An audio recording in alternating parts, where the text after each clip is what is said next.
Jaire Alexander was smart to play hardball with the Green Bay Packers, but the lack of interest and traction on a trade underscores why Green Bay was worried about Alexander's future in the first place.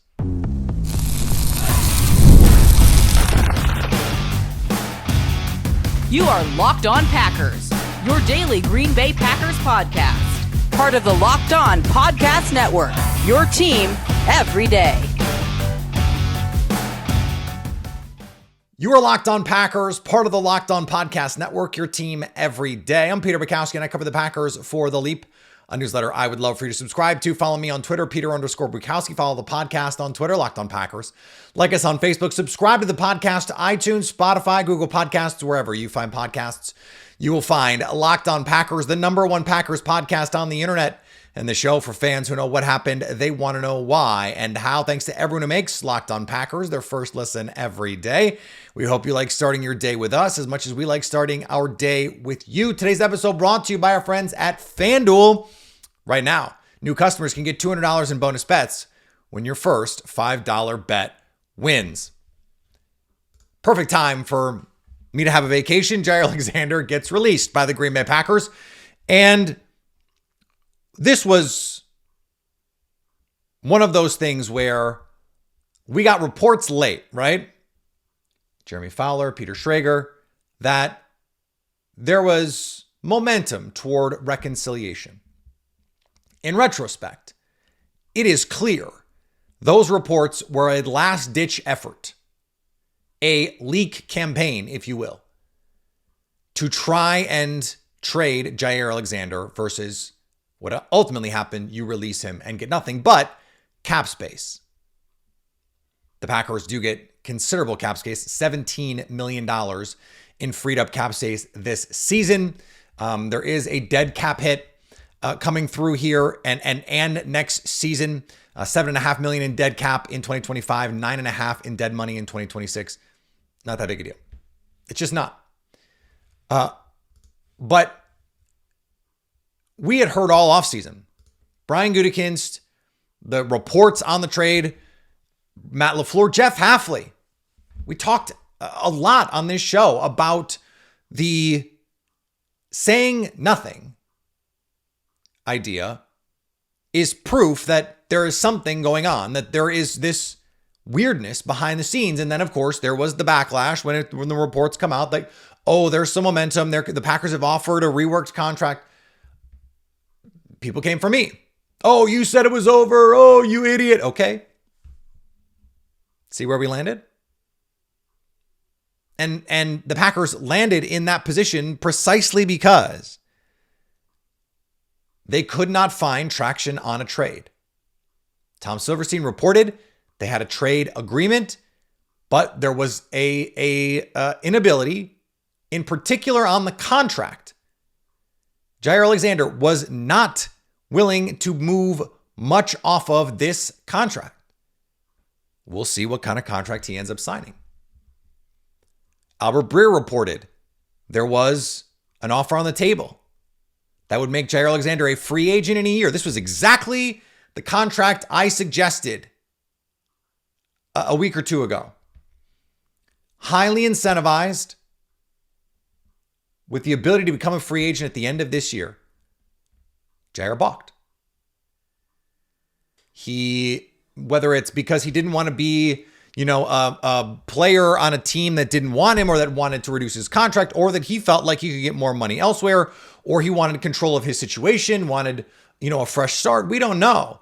But he played hardball from the beginning on this. Did not want to come down. Originally, it was he's not going to take a pay cut, will not under any circumstances. Then the Packers offer it finally, and he's still like, nah, I'm good. Cut me.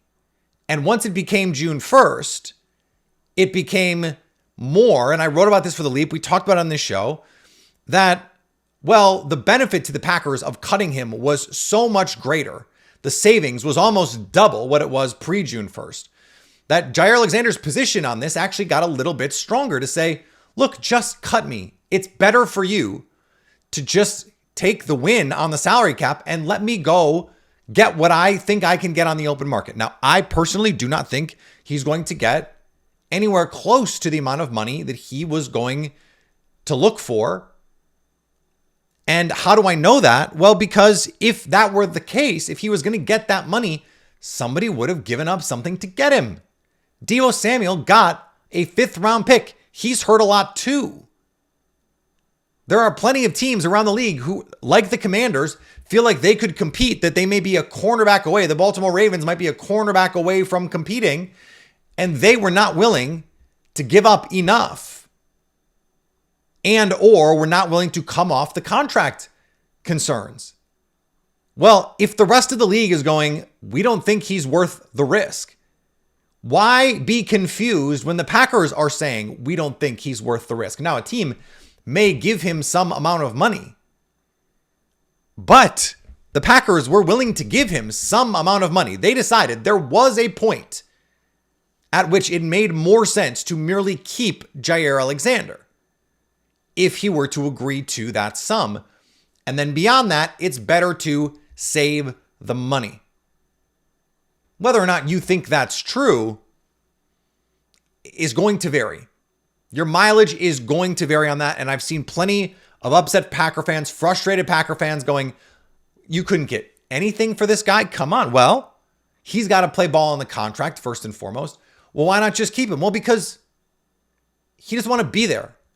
He can make it a bigger problem. And if he starts showing up to stuff, now it becomes a distraction. And the rest of the team is looking around going, hey, what's going on here exactly?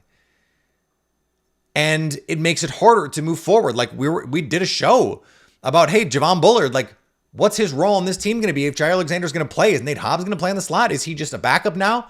Well, now that's all clarified. Javon Bullard is probably going to be the nickel most of the time, not all the time, because Nate Hobbs can play in the slot. Keyshawn Nixon can play in the slot.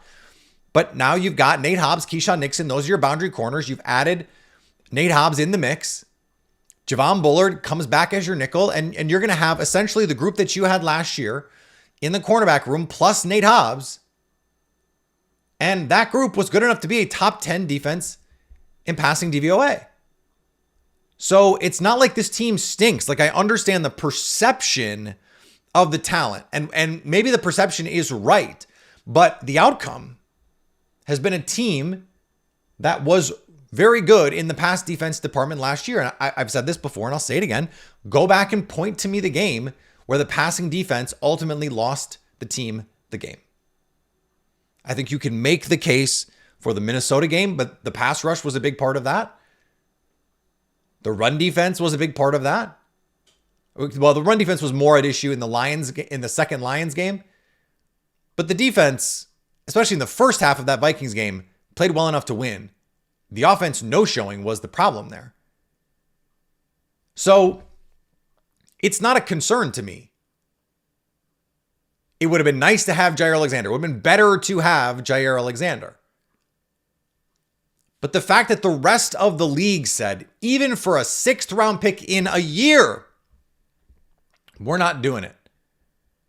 We're not going to take that amount of money off your hands. Could the Packers have agreed to pay some of it? Yes. We don't know if they did. There's been no reporting that the Packers offered to eat some of the money. Maybe they did, maybe they didn't, but it sounds like Jaire Alexander's team said, we're not coming off this contract. If you want us under a different contract, the Packers are going to have to cut us and then you can sign us. So again, it takes 2 to tango on this. But the fact that no one came in and said a 5th round pick for the money is proof that the value is not what the contract is. Where is the Goldilocks zone for that contract? We don't know. We don't know exactly what the offer was that Albert Breer is talking about, but we know that there was an offer. So, who's going to be right? I guess we'll see.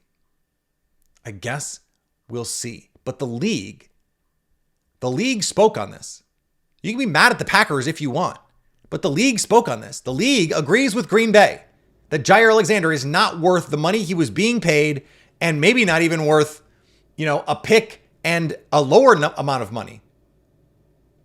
We'll see what he gets, and that will tell us a lot about what the league really thinks about Jaire Alexander. Now, This brought up a lot on Packers Twitter, and I heard from Sports Talk Radio and other media folks about the offseason and what this means.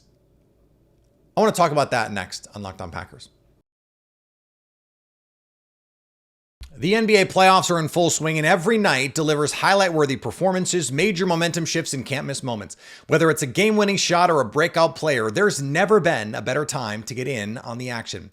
FanDuel makes it easy to stay in the game before tip-off and live with player props, performance trends, and same-game parlays. Fans have more ways than ever to play smart and win big. This is a great time right now because you got futures in the NFL. You've got NBA draft coming up, NBA finals coming up, golf, US Open this week. We've got tennis. We just had an incredible French Open final with Yannick Sinner and Carlos Alcaraz. An incredible tennis match. And there's more tennis to come right now too. FanDuel is going to give you a huge incentive to sign up. Go to FanDuel.com and place your first $5 bet if you're a new user. If it wins, you'll get $200 in bonus bets. Make every moment more with FanDuel, official sports betting partner of the NFL. I don't want to engage with the bad faith actors on this. Those that are going to say, oh, well, Brian Gutekunst, the Packers, Mark Murphy, Matt LaFleur, they don't care about winning. They would rather just be consistent their way than try and actually win. That's foolish. You can disagree with the way that they are trying to win, with the way that they are stacking the roster, whatever it is. But the idea that they would be fine with a certain level, like with a B+ level performance, but not an A, as if one could thread such a needle. Like if you could thread that needle, I've made this point a million times. If you could thread that needle so precisely that you could get just to the B+ level, but not the A level, but not below a B+, then why not just get to the A level if you were that good at being that precise? So we're not going to engage there because that's just nonsense. But this idea that now that they've released Jaire Alexander, a move that, frankly, we've been talking about for months. February, the report came out the Packers were trying to trade Jaire Alexander. And let's be clear, they were trying to trade him before that. What happens is you try and trade him, and then you don't get much traction, and then you release that you're trying to trade him to try and drum up some business.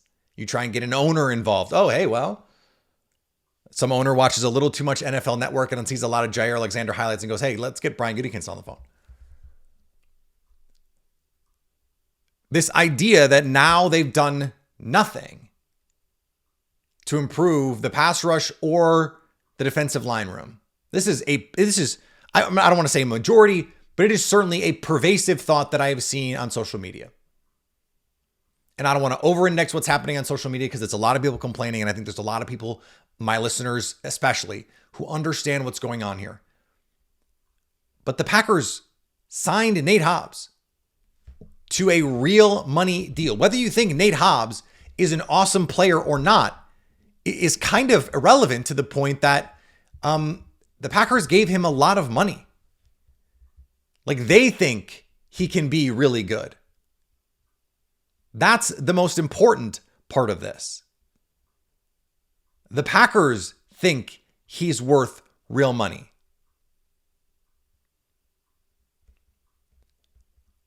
Now, that's, I think, a point that you can contend. I understand. But you can't say that they did nothing. $12 million a year for a corner is a nice deal. DJ Reed got 16. Okay, that's more. And DJ Reed is a better player, but DJ Reed got more money. So, okay. But the pass rush, they didn't do enough on the pass rush. Well, what they told us was they believe the problem is not the talent. So you can't start from the place that they weren't good enough when the Packers are saying, we thought we were good enough. We fired our defensive line coach precisely because we thought we were good enough. And then say, well, the Packers didn't do enough. Well, no. They just disagreed with your assessment of the team. Now, you can have your disagreement there. Like that's That's fine. That's part of sports. Like on the show all the time, I'm disagreeing with the Packers' own evaluations or other teams' evaluations of their players. That's the beauty of this. But the Packers didn't do more because they think their players are good enough. Their assessment was it was the coach's fault in large part. And then Kenny Clark was hurt. They knew that. Let's just take a step back for a minute. Rashawn Gary, first round pick, big second contract Pro Bowl player. Kenny Clark, first round pick, big second money contract, Pro Bowl player. Devontae Wyatt just had his 5th year option picked up, first round pick. Lucas Van Ness, first round pick. They're starting on their defensive line 4 first round picks. So to act like they haven't done anything to try and improve their pass rush is nonsense. They've tried. It has worked to varying success. Now, you may not agree that putting your faith in Lucas Van Ness and his development is a smart plan. I agree. Or at least that can't be the sole plan in order to be a smart plan. But can you believe that Devontae Wyatt being a little healthier and Kenny Clark being a little healthier and Carl Brooks taking a little bit of a step forward and Rashawn Gary in scheme year 2, that they can get better? I don't think that's ridiculous. And it's also not trying to win. They believe in their players. And this has been, I do think it has been a problem for the Packers over the years. Ted Thompson had a little too much faith in his own draft and develop system, and it caused him to not want to spend money in free agency. But Brian Gutekunst doesn't do that. When he misses in the draft, he's willing to say, well, I screwed up. We didn't hit on Eric Stokes, so you got to go get Nate Hobbs. You didn't hit on the offensive lineman the way that you hoped you did. So you got to go out and you got to get Aaron Banks. And there are still options out there. TJ Watt, not currently thrilled with what's going on in Pittsburgh with his contract situation. Trey Hendrickson, not currently thrilled with what's going on in Cincinnati. Not showing up to camp. And Trey Hendrickson seems in particular pretty pissed. Could there be more to come here with the Packers? Could they get into a market here? Could they make a move? They could. It's June. It's June 11th. Just because the team is one thing now does not mean this has to be the team in 3 months. The last time I checked, they do not play games for quite a while. And we can't act like the investment on day 3 was nothing. Barron Sorrell, Colin Oliver, those guys have a chance to contribute. Everyone was so excited about Brenton Cox's second half of last season. He's developed into a nice player. Their willingness to allow him to play, to clear space by moving on from Preston Smith so he could play, turned out to be a net positive on this team, no question. And again, they fired the defensive line coach. This is not running it back. They're not running it back. They felt like change was needed enough to move on from a coach who they had promoted. They had just promoted Jason Rebrovich and immediately went, nope. And by the way, that's Matt LaFleur's call. Matt LaFleur is in charge of the coaching staff. Brian Gutekunst is the GM. He's not a hiring and firing of position coaches. That is a Matt LaFleur purview thing.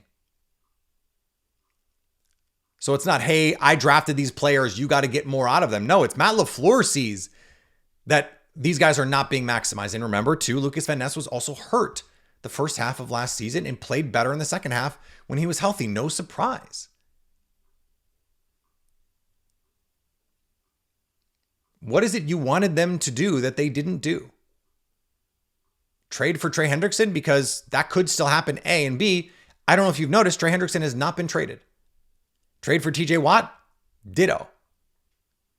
So what was the obvious move that you thought they should have made that they didn't make? Sign DJ Reed? Okay. Maybe DJ Reed wanted to go play in Detroit. Maybe the Packers just preferred Nate Hobbs. They felt like his size, his versatility, like DJ Reed played for Jeff Hafley. Jeff Hafley knows that guy. They signed Nate Hobbs instead for a somewhat similar amount of money. Like the difference between 16 million and 12 million APY when the Packers signed a 4-year deal and DJ Reed signed a 3-year deal, not really that much. So the Packers made a choice, a conscious decision there. You may not agree with it, but that is an impact signing, or at least that is the intention, is to make a positive impact, a meaning, not just like, hey, we got better today, guys. No, a real meaningful insight. Like that is we think this guy is a nice starter caliber deal on a defense. Again, that was a top 10 passing defense and top 10 overall defense last season. The idea that this team has not done anything. Again, let's play the same game. Okay, remember all those first round picks in the front? Edgerrin Cooper, high second round pick, top 50 pick. Quay Walker, first round pick. Nate Hobbs, high priced free agent. Keyshawn Nixon, free agent. They lucked into that one. Turned out to be a nice little player. Javon Bullard, second round pick. Xavier McKinney, top of market free agent.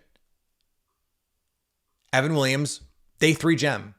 You kind of got a little lucky there, but you didn't expect to have to move Javon Bullard to the nickel when you drafted Javon Bullard. You thought he was going to be your safety starter opposite Xavier McKinney.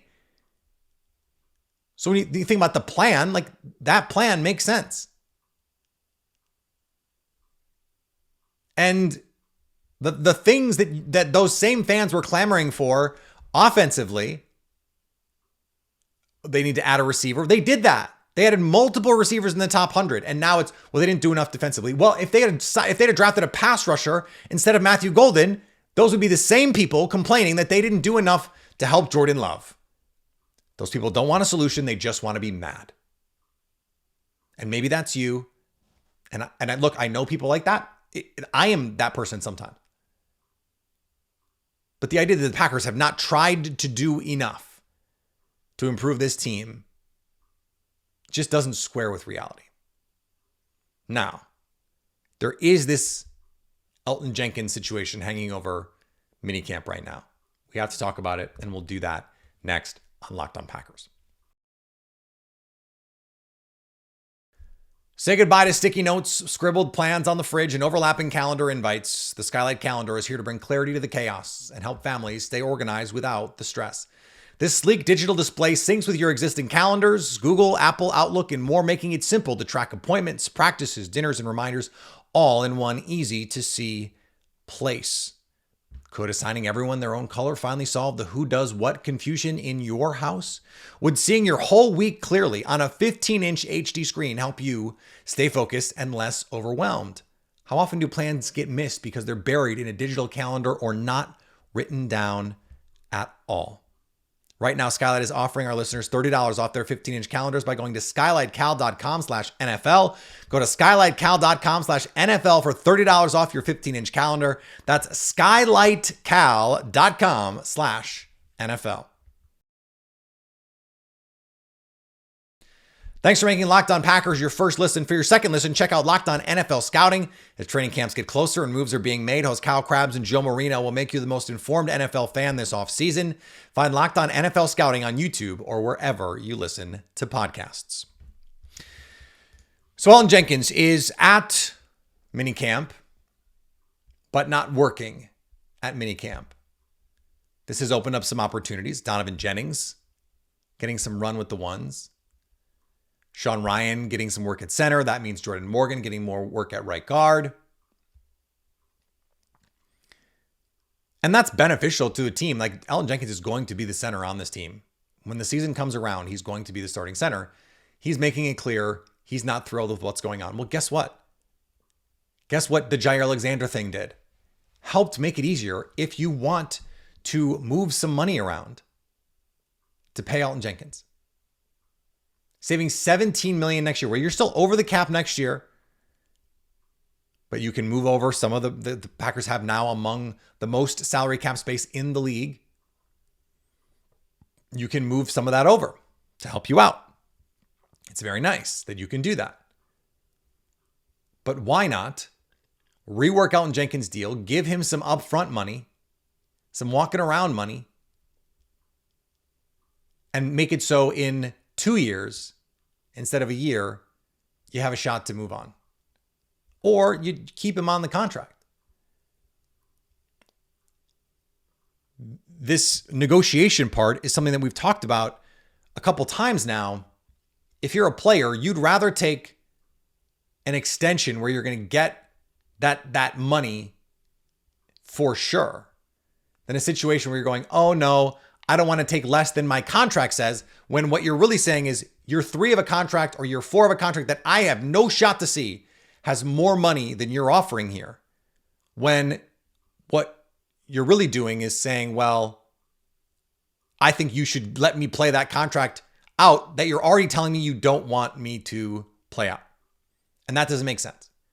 Like, if you're going to get cut because you're too expensive in a year, then arguing, well, I want more money or I want all the money that you owe me is nonsensical, because the whole point is they don't want to pay you all the money they owe you.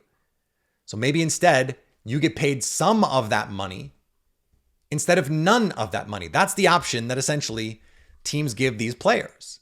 Whether you think that's fair or not, I understand both sides, but that is the reality. And that is the leverage that the teams have contractually.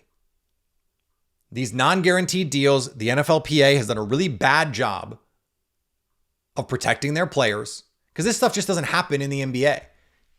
Deals are guaranteed. Like Bradley Beal, the Phoenix Suns want nothing to do with Bradley Beal. He's making $50 million a year. There's nothing they can do. They have to pay him. They have to keep him, because no one's trading for that contract. They're just screwed. And guess what? Guess what NFL owners don't want? To be screwed. Well, okay, pause. But you know what I mean. So the Packers can say to Elgton Jenkins, tough. They can do that. But they do not have a built-in backup plan, because Sean Ryan, who it seems like is center 2 right now on this team, is a free agent after this year. And Jacob Monk is a never have I ever. He's never played. What kind of faith could you have in him to pick up the slack if you move on from Elgton Jenkins in a year? And are you going to give Sean Ryan a deal without having seen him play center? No. That doesn't make any sense either. Now, again, I've mentioned the Lucas Patrick deal. Like if Jordan Morgan wins that right guard job, maybe you give Sean Ryan, or you offer Sean Ryan like the sort of the Lucas Patrick with inflation contract. I think that makes sense for both sides. There is no backup here. Now the Packers, and I've said this before, have been willing to go into seasons, even seasons where they think they can compete for a title, 2014, 2022-ish, with a rookie center, and say, we think we could, of all the positions, we think we can figure this one out. But you have a player who's really, really good, and who right now is willing to do a deal. All he wants is probably assurances that he's going to play at least next year.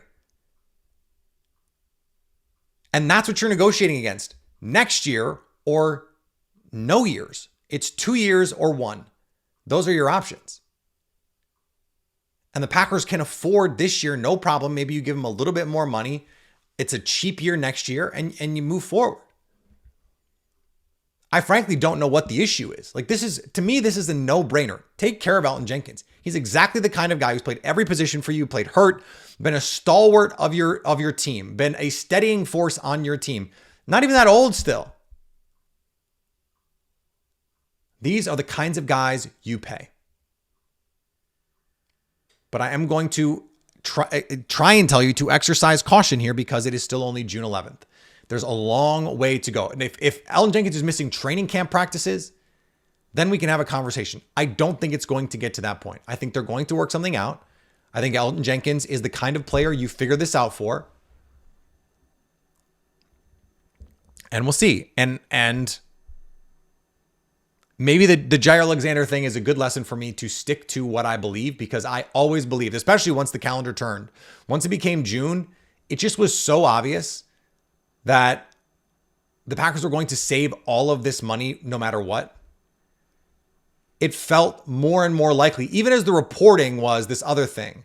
I'm going, okay, the reporting is saying this, so I'm going to believe it. I choose to believe the reporting because the reporting is from credible people who are, like Peter Schrager saying from Matt LaFleur.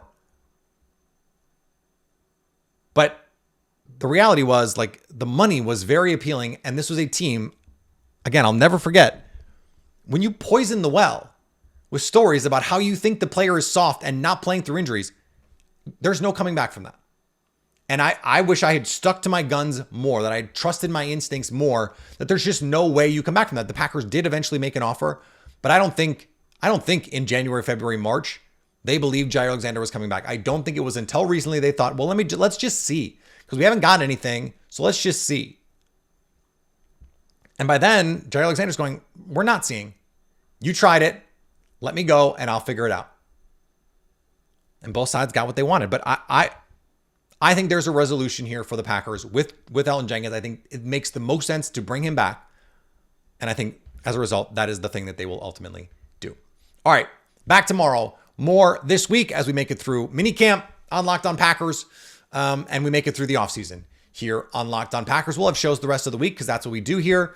And then next week, we will have the shows the week after, last week in June and first week in July. We may have a modified schedule there. We'll talk to you about that when we get to it. Until then, follow me on all the social medias, follow the podcasts on all the social medias, subscribe to the podcast wherever you get podcasts and on YouTube so you can stay locked on Packers.